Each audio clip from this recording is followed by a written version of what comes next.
Let's talk about Figma Sites.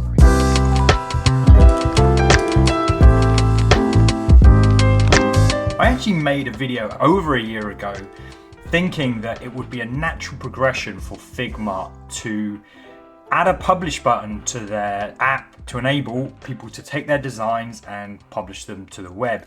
I just think it's just a matter of time. If they don't do it, they're stupid. Turns out I was sort of right. It's hard to really know, and we'll get into why, but we're there now, and last week Figma announced Figma Sites. Now, I've not fully used it yet, but I've watched enough footage. Kabaza even took me through it on our podcast one week, and it looked very, very promising. It still looks very, very promising. I'm excited about the prospects of how this might empower designers to be able to build websites right within a tool they're so familiar with. However, it didn't go down the best in the community. How do you put a slider in a template that you showcase as your best work, like the first one that shows up, and the slider does not work? I'm blown away that they thought this is something that they could make public in any way whatsoever. The code output is not there. The seamlessness is not there. There's a lot of angst, let's say, with Figma at the moment, being very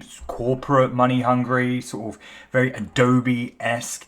And I think there's a lot of eyes on the idea that Adobe gave them. I think it was was it 11 billion or a billion or something like this? I think people expected far more from something that's seemingly being developed over the course of 2 years.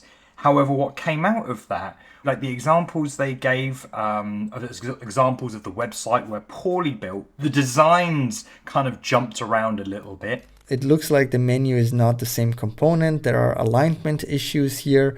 The HTML that makes up the websites was not semantic. There were no headers to be seen. There were no anything other than divs to be seen as well. This is the div maze that we have for this footer. I saw in Kevin Powell's video that he demonstrated simple hover effect, which can be done through CSS, was actually JavaScript powered, and it would change a class when you hover over something and whatever. I was trying to get these guys to work right here, and nothing was working, and I couldn't figure out why. And it's because, their hover effects are, you can see here with this inline style, is being done with JavaScript as well. And also clicks that would happen on links would be done through JavaScript. They're actually using JavaScript to find the href and make it go to where this link is pointing to. So the output HTML was as if you are a junior developer who doesn't have a clue about what HTML does or why it's important. There was zero regard for accessibility. You don't expect that from a billion-dollar company.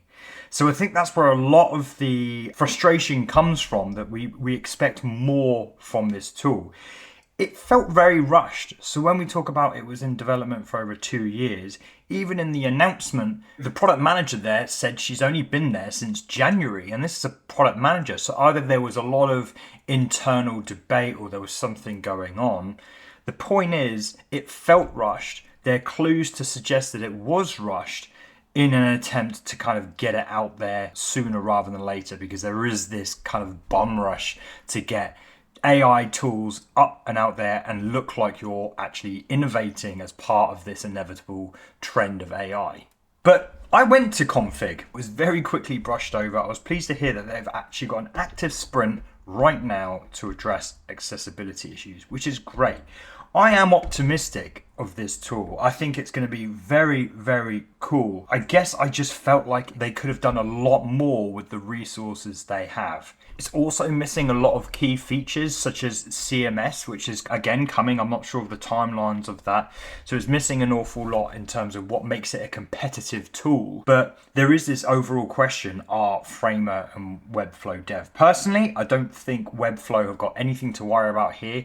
They are intentionally distancing themselves from what traditionally was a basic, simple marketing website creation tool, especially with something like Webflow Cloud, which I actually have a course on, link down below, where they are appealing to more complex, feature-rich marketing websites, whereas Framer were always trying to act like Figma, but you can essentially have that publish button. They do have a head start, but I think that Figma I mean, with their resources, theoretically, they could catch up quite quickly and be already in a tool that designers are more familiar with. So I do think Framer have more to worry about than Webflow, but Framer definitely do have a significant head start. I mean, I want all tools to do great. I want all tools to do better. So it's good to see that Framer have a bit of competition, but ultimately, I think we have a little bit of a way to go before Figma Sites is actually something to be reckoned with.